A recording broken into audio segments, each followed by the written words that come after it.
অনেক সময় মা বাবার ব্যক্তিগত লাইফ, পার্সোনাল লাইফের আসর বাচ্চার উপরে পড়ে।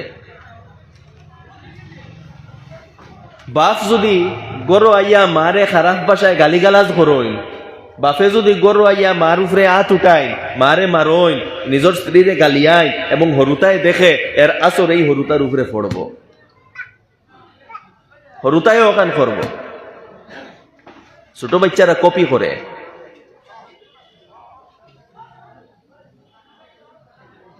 স্বামী স্ত্রী যদি কথা কাটাকাটি করইন, রাফ ল্যাঙ্গুয়েজ ইউজ করইন, হরুতাই এগুলা শুনে বাচ্চারা এগুলা কপি করে, এগুলা তারার ভিতরে আয়।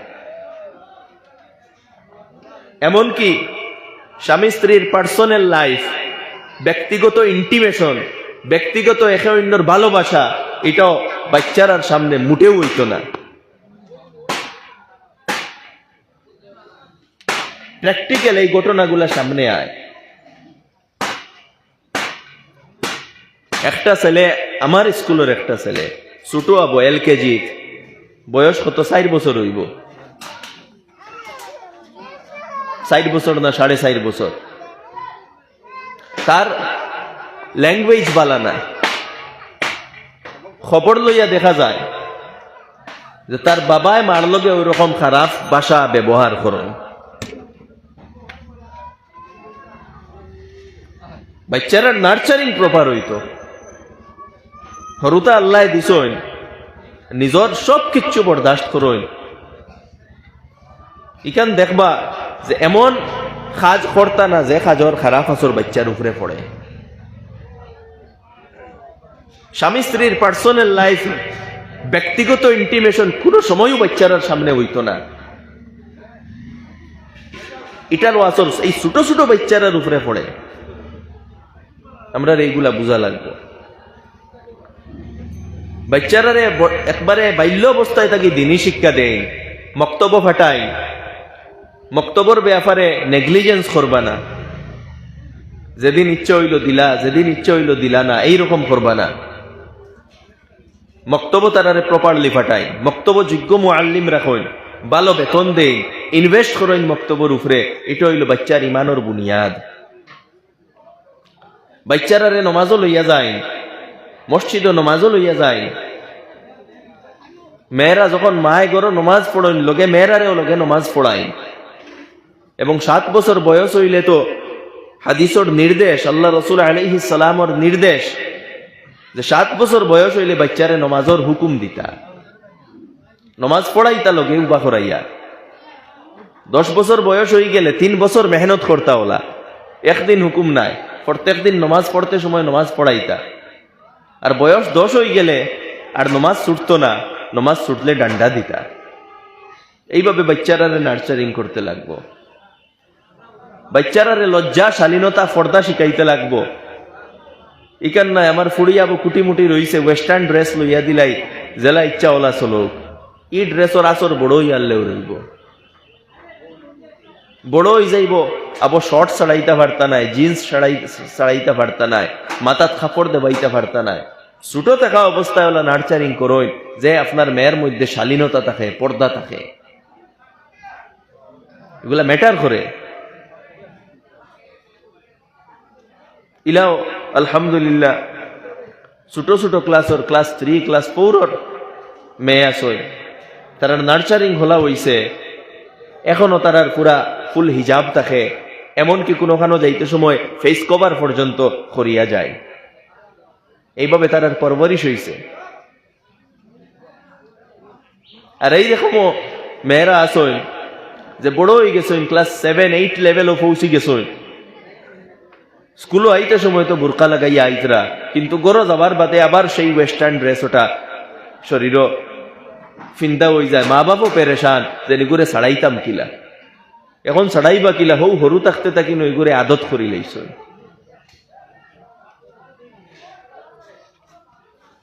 শিক্ষা প্রতিষ্ঠান চুজ করতে সময় আপনি দেখতা যে আমার ছেলে আমার মেয়েরে কোন শিক্ষা প্রতিষ্ঠানও আমি ফাটাইয়া, এখানে কিরকম শিক্ষা পাইব, দিনী তরবিয়ত পাইব নি, এখানোর চারিত্রিক পরিবেশ কিরকম, এইসবগুলা দেখতে লাগবো।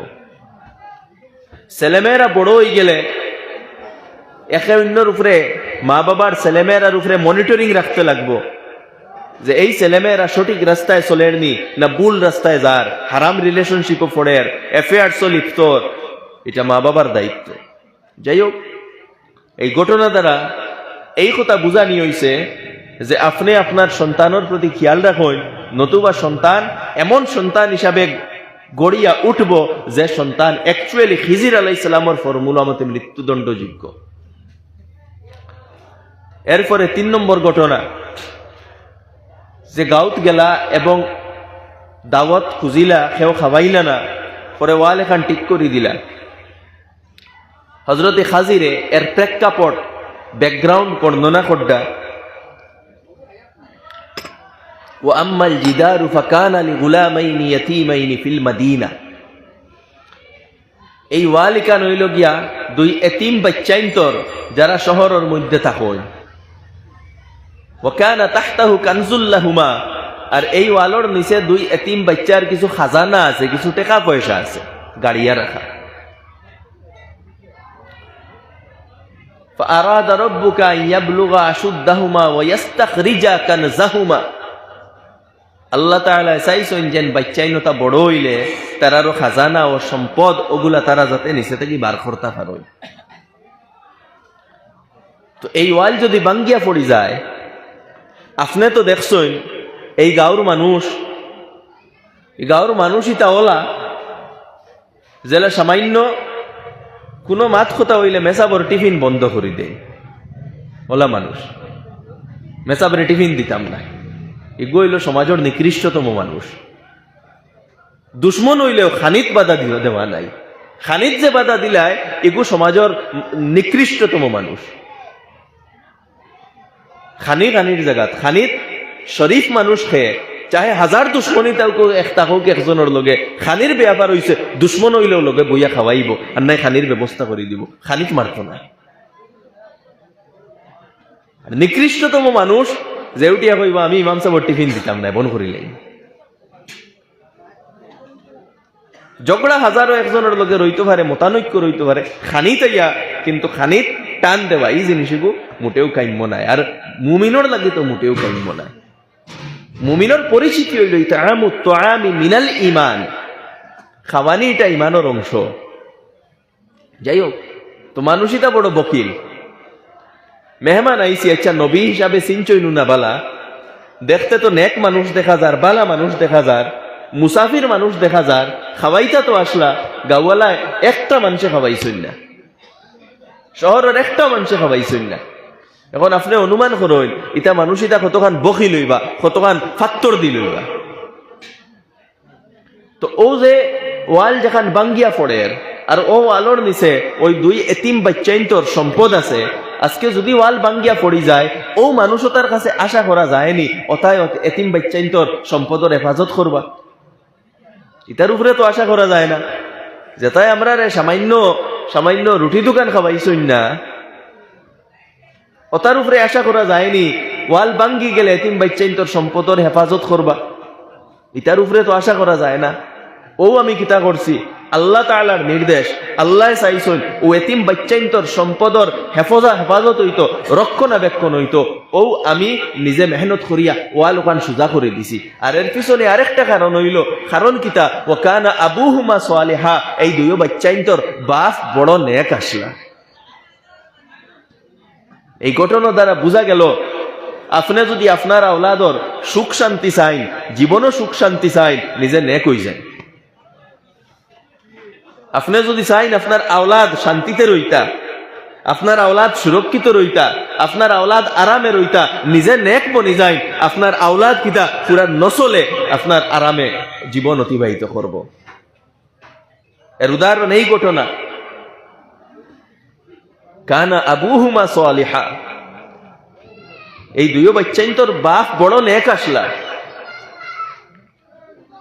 আর না খানো দেখুন এই গাঁত হজরতে মুসা আর হজরতে খাজির আবার কোনো কথা আছে, খান থেকে আল্লাহ সফর করাইয়া আনাইছই, আর ও গাঁত আইছই, আর ওয়াল বাঙ্গি যাত হজরতে খাজির দিয়ে ওখান ঠিক করাইছই। আল্লাহর প্ল্যানিং এগুলা। তো অনেক জিনিস আছে বাহ্যিক একরকম থাকে, পিছনে তার অনেক হিকমত থাকে। তো এই আয়াত দিয়া বোঝা গেল, আওলাদর যদি আপনি আরাম চাইন, শান্তি চাইন, নিজে নেক বনি যায়। নিজে নেক বনবা, আওলাদে আরামে জীবন, আওলাদে আরামে খাইবা। আর আপনি যদি গুনার রাস্তা এখতিয়ার করেন, হারাম খাই, নাজাইজ খাই, অন্যর হক মারিয়া খাই, আপনার আওলাদ পাগল হইবা।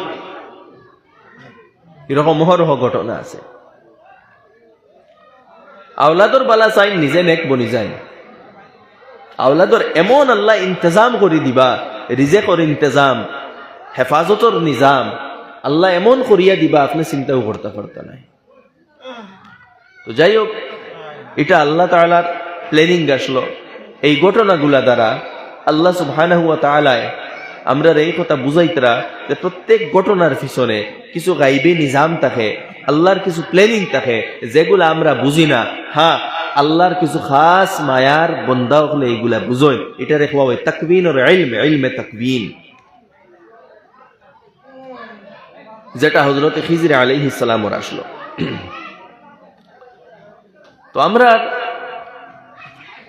আমরা যে এই জমানার মধ্যে আছি, এই জমানাত বিভিন্ন চ্যালেঞ্জের আমরা সম্মুখীন। চতুর্দিকে আমরা যেগুলা দেখি, আর কোন জায়গাতে এই উম্মতর গড়ে বুলডোজার করাওয়ার, কোন এমন দিন নাই যেদিন মুমিনিন হলরে গালি দেওয়ার, কোন এমন দিন নাই কোন না কোন জায়গাত মুমিনিন হলর উপরে কোন না কোন এঙ্গলে অত্যাচার করাওয়ার, কোন জায়গাত মব লিঞ্চিং কর, তো কোন জায়গাত আরো কিতা করাওয়ার, কোন জায়গাত আরো কিতা করাওয়ার। এই যে অবস্থা, যেটা এই অবস্থার পিছনে প্রেক্ষাপট কিতা, হিকমত কিতা, কারণ কিতা? যদি আমরা কোরআনের উপরে নজর রাখি, চক্ষু রাখি, আমরা কোরআনের উপরে যদি আমরা একটু ফিকির করি, তাহলে আমরা কয়েকটা নতিজা এখান থেকে পাই। এর মধ্যে একটা জিনিস হইল যে এই উম্মতরে আবার সুসংগঠিত করা। প্রত্যেক নেগেটিভ ঘটনার পিছনে একটা পজিটিভ মেসেজ এবং ফলাফল আছে। এটা হইল এই উম্মতরে সুসংগঠিত করা, এই উম্মতরে সচেতন করা। আজকে দেখুন, আজ থেকে 10 বছর আগে, 15 বছর আগে এই উম্মত আমরা অতখান সচেতন আসলাম না যতখান সচেতনতা আজকে আইছে। আজকে যতখান চিন্তা আইছে, ফিকির আইছে, আজ থেকে 10 বছর আগে অতখান আসলো না। এখানে নিশ্চিন্তা আসলাম। কোনোদিনও নিজের দিনের হেফাজতর চিন্তা আইছে না, ইমানের হেফাজতর চিন্তা আইছে না, নিশ্চিন্তা আসলাম। আর এই নিশ্চিন্তায় আমরা রেখানো নিছে, পুরা গাতো নিছে। নিশ্চিন্তার অবস্থা অতখান নিশ্চিন্তা, ইমানের ব্যাপারে তো নিশ্চিন্তা আসলাম, এমনকি দৈনন্দিন জীবনও আমরা যে সমস্ত জিনিস দরকারি ওগুলা তো নিশ্চিন্তা আসলাম। না জমিনের কাগজ ঠিক আছে, না গড়ের কাগজ ঠিক আছে, না ভোটার লিস্টের নাম ঠিক আছে, না মসজিদ মাদ্রাসা এগুলার কাগজ আমরা ঠিক করছি, না ওয়াকফনামা ঠিক করছি, কিচ্ছু নাই। এখানে নিশ্চিন্তা, কেউ কিচ্ছু মাতের না, উত্তো ফালাইল বলছে।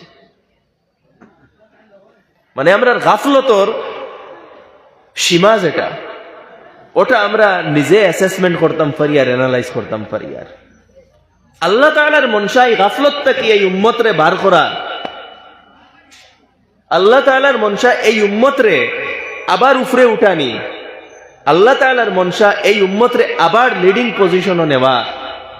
কারণ দুনিয়ার মধ্যে যখন জুলুম বরি যায়, জুলুমের সীমা অতিক্রম করিলায়, তখন আবার আল্লাহ তাআলার মনসাও কথা থাকে যে আবার ইনসাফ আইতো। আর ইনসাফ কার মাধ্যমে আয়? ইনসাফ তারার মাধ্যমে আয় যারা ইনসাফের ধারক এবং বাহক, অর্থাৎ যারার কাছে কোরআন আছে, যারার কাছে মুহাম্মদুর রাসূলুল্লাহ সাল্লাল্লাহু আলাইহি ওয়াসাল্লামের তালিমাত আছে, তারার মাধ্যমে।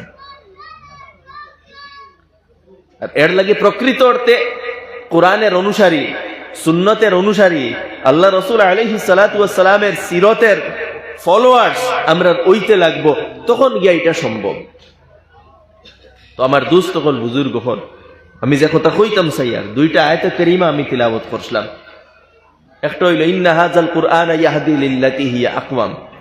আল্লাহ তাআলা ফরমাইতরা এই কোরআন সেই কিতাব যেটা যেটা সঠিক, যেটা সহজ, যেটা লজিক্যাল, যেটা রেশনাল, সেই রাস্তা কোরআনে দেখায়। আর আরেক আয়াত আমি পড়িছিলাম, আল্লাহ তাআলা ফরমাইতরা হে নবী আপনার উপরে এই কিতাব আমি অবতরণ করছি যাতে আপনি মানুষরে, যে কিতাব যাতে আপনি মানুষরে বেপথ থাকি বার করিয়া সঠিক রাস্তায় লইয়া যায়। এই দুইও আয়াত কুরআনের উদ্দেশ্য বর্ণনা করা হয়েছে, যে কুরআনের উদ্দেশ্য হইল মানুষরে সঠিক রাস্তায় লইয়া যাওয়া, ভুল পথ থাকি বার করিয়া সঠিক রাস্তায় লইয়া যাওয়া। এখন আমরা যদি নিজরে সঠিক রাস্তায় চালাইতাম চাই, নিজরে সঠিক বানাইতাম চাই, তাহলে কুরআনের রাস্তায় আমরা চলতে লাগবো, আমরা চালাইতে লাগবো, কুরআনের রাস্তার উপরে আমরা আওয়া লাগবো, কুরআনটা মজবুতির সাথে দরিয়া রাখা লাগবো। আজকে আমরা কুরআনের প্রতিষ্ঠানের মধ্যে বাত দারুল কুরআন, যেখানে কোরআনে পাকরে ইয়াদ করা হয়, কোরআনে পাকরে হিফজ করা হয়, এটা আল্লাহ তাআলার বহুত বড় মিশন। কারণ কোরআনে পাক এখান কিয়ামত পর্যন্ত রইত, কোরআনে পাক যেভাবে নাজিল হইছে সেইভাবে রইত, এটা আল্লাহ তাআলার মুআজিজা। কিভাবে রইব? এর লাগি আল্লাহ সুবহানাহু ওয়া তাআলা যে সিস্টেম বানাইছেন, সিস্টেম হইল ওটা যে প্রত্যেক যুগে এই উম্মতর কিছু মানুষে তার সিনার মধ্যে কোরআনে পাকরে জায়গা দিবা, কিছু মানুষের সিনার মধ্যে কোরআনে পাক রইব, আর ওভাবে সিনাতা কি সিনা, সিনাতা কি সিনা, এইভাবে কিয়ামত পর্যন্ত কোরআনে পাক ইখান সুরক্ষিত এবং অবিকৃত অবস্থায় থাকবো। এখানের মধ্যে কেউ কোনো চেঞ্জিং, কোনো পরিবর্তন করতে পারতো না। তো কোরআনে পাকের হেফাজতর এই এহতেমাম কোন কারণে? কারণ এই কোরআনেও আপনারে আমারে আমরা সবরে পুরা সমাজরে গোটা জাতিরে সঠিক রাস্তা দেখাইব। কোরআন আইছেও সঠিক রাস্তা দেখাইবার লাগি। কিন্তু আফসোসের বিষয়, আমরা যে জাতির আসল উন্নতির রাস্তা হইল কোরআন, আমরা কোরআনের রাস্তা থেকে সরিয়া আমরার মন গড়া রাস্তায় চলিয়ার, আমরা কোরআনের হিদায়াত রে ফলো করিয়ার না, কোরআনের ইনস্ট্রাকশন রে ফলো করিয়ার না, কোরআনের তরিকারে আমরা ফলো করিয়ার না, আমরা নিজের মর্জি মতো চলিয়ার। আমরার অবস্থা হয়ে গেছে সেই অভিশপ্ত ইয়াহুদ জাতির মতো, যে ইয়াহুদ জাতিয়ে তারার কিতাব, আল্লাহর কিতাব রে নিজের ফিসে ফেলাইয়া রাখি দিসলা। নাবাযা ফারিকুম মিনাল্লাযিনা উতুল কিতাব কিতাবাল্লাহি ওয়ারাআ যুহুরিহিম। এহলে কিতাব অর্থাৎ এহলে কিতাবর এক গুরু অর্থাৎ ইয়াহুদ হলে তারার কিতাব তওরাত রে নিজর ফিসে ফেলাইয়া রাখি দিসলা। আজকে আমরারও সেই অবস্থা, আমরা আমরার কিতাব রে ফিসে ফেলাইয়া রাখছি। ফিসে ফেলাইয়া রাখার মতলব কিতাব, এই কিতাব রে, এই কোরআন রে আমরার দৈনন্দিন জীবনের যে প্রাসঙ্গিক এই কথা আমরা মানিয়া নিতাম পারিয়ার না, মানিয়া নেইয়ার না। এখানে আমরা শুধু খতম, দুয়া এবং তাবিজর কিতাব বানাইছি। কোরআন খতমর কিতাব নাই, কোরআন দুয়ার কিতাব নাই, কোরআন তাবিজর কিতাব নাই, কোরআন কিতাবে হিদায়ত। এখান দৈনন্দিন জীবনের প্রাসঙ্গিক একটা কিতাব। আপনি জীবনে যে কোনো কাজ করলে কোরআন জিকাইয়া করতা, কোরআনের রাস্তায় করতা, কোরআনের আলোকে করতা, কোরআনের দৃষ্টিতে করতা। যেদিন আবার এই উম্মতর পুরা উম্মতর জীবন এই কথার উপরে আইব যে এই উম্মতে নিজের জীবন কোরআনের ভিত্তিতে অতিবাহিত করে, সেই দিন ওই উম্মতর জীবন পরিবর্তন হইব। আল্লাহ সুবহানাহু ওয়া তাআলার মনসা আমরা আবার সেই অবস্থান, সেই রাস্তার দিকে ঘুরিয়া যাইতাম। সেই রাস্তাত কিলা ঘুরিয়া আইতাম? অতদিন মায়া ডাক দিয়া হইছে না, ও আল্লাহ তাআলা তার লাঠি গরম করছেন যাতে মানুষ কোরআনের আশ্রয় লয়, মানুষে কোরআনের দ্বার লয়, মানুষে কোরআনের গুরুত্ব বুঝে। দৈনন্দিন জীবনে কোরআন আল্লাহ তাআলার কালাম এবং ওহী, যদি কোরআন আমরার ভিতরে থাকে, কোরআন যদি আমরা বুঝি, কোরআনের উপরে যদি আমরা আমল করি, আমরার জীবন সহজ হইব, জীবন আসান হইব, জীবন সুন্দর হইব, আখিরাতেও আমরা সফল হইব। আমি সংক্ষেপে কয়েকটা কথা আলোচনা করিয়া আমি শেষ করবো। আমি লগে একটা হাদিস তিলাওয়াত করছিলাম। আল্লাহ রাসূল আলাইহিস সালাতু ওয়াস সালামে ফরমাইতরা যে জন্নত যাওয়ার রাস্তা কিতা। এই কোরআন কেন হইল জন্নত যাওয়ার রাস্তা, কোরআন হিদায়তর রাস্তা, কোরআন কামিয়াবির রাস্তা, কামিয়াব সফল হওয়া এর রাস্তা হইল কোরআন। কিভাবে আমরা আল্লাহরে রাজি করতাম, কিভাবে জন্নত যাইতাম, কিভাবে আখেরাতে সফল হইতাম, কিভাবে ভালো মানুষ বনতাম, এই রাস্তা হইল কোরআন। কোরআনও এগুলা বিস্তারিত বর্ণনা আছে। তো আমি এক হাদিস পড়িছিলাম, আল্লাহ রসুল আলাইহিস সালাতু ওয়াস সালামের 3টা খাজর কথা কইতরা, এই 3টা খাজ যদি আমরার মধ্যে থাকে তাহলে আমরা জন্নত যাইতাম পারবো। বাকি যে আমরার উপরে আরকান বা ফরাইজ যেগুলা হগুলার আমলের সাথে সাথে নমাজ, রোজা, হজ, যাকাত, ইমান, শিরক তাকি বাসা, ওগুলার সাথে সাথে এগুলা তো লাগবো, এগুলা তো মেইন জরুরি। ওগুলার সাথে সাথে এই 3 বৈশিষ্ট্য যদি কোনো খেয়রের কোন ব্যক্তির ভিতরে থাকে সেই জন্য তো যাইব। প্রথম বৈশিষ্ট্য কিতা, মান আকালা তাইয়িবান, যে হালাল খাইব। আপনার নমাজ, রোজা, হজ, যাকাত এইগুলার লগে জরুরি হইল আপনার খানি খুরাক হালাল হইতো। এতে বোঝা গেল হারাম খাইলে জন্নত যাইতে পারতা নাই। হারাম খাইলে আপনার নমাজ, রোজা, হজ, উমরা এটা খামো লাগতো নাই। হাদিসও আইছে যদি কোনো মানুষে হারাম খায় তাহলে 40 দিন ভরা তার ইবাদত কবুল হয় না। হারাম উপার্জন কিতা, সুদর উপার্জন, ঘুষর উপার্জন, পয়সা মারিয়ার উপার্জন, আমানতর খেয়ানতর উপার্জন, অন্যর হক মারিয়া খাওয়া, বনির হক মারিয়া খাওয়া, বাইর হক মারিয়া খাওয়া, প্রতিবেশীর হক মারিয়া খাওয়া, অর্থাৎ অন্যর হক, এইগুলা কিতা হারাম। হারাম কারবার করা, হারাম বিজনেস করা, ড্রাগসর কারবার করা, নেশা জাতীয় দ্রব্যর কারবার করা, এগুলা কিতা হারাম। ভুল তরিকায় বিজনেস করা, এইসবগুলা হারাম। তো হারাম উপার্জন থেকে এই উম্মতর বাঁচতে লাগবো। হারাম না বাঁচিয়া, হারাম থেকে না বাঁচিয়া যদি আপনি হজর বাদে হজ আর উমরার বাদে উমরা করো, এটা কিচ্ছু কাজও লাগতো নাই। সর্বপ্রথম শর্ত, কুরআনে পাক ও হারাম থেকে বাঁচার কত নির্দেশ দেওয়া হয়েছে। সুদর ব্যাপারে কড়াকড়ি ভাবে নিষেধ আইছে। আহাল্লাল্লাহুল বাই'a ওয়া হাররামার রিবা, আল্লাহ তাআলা সুদরে হারাম করছে।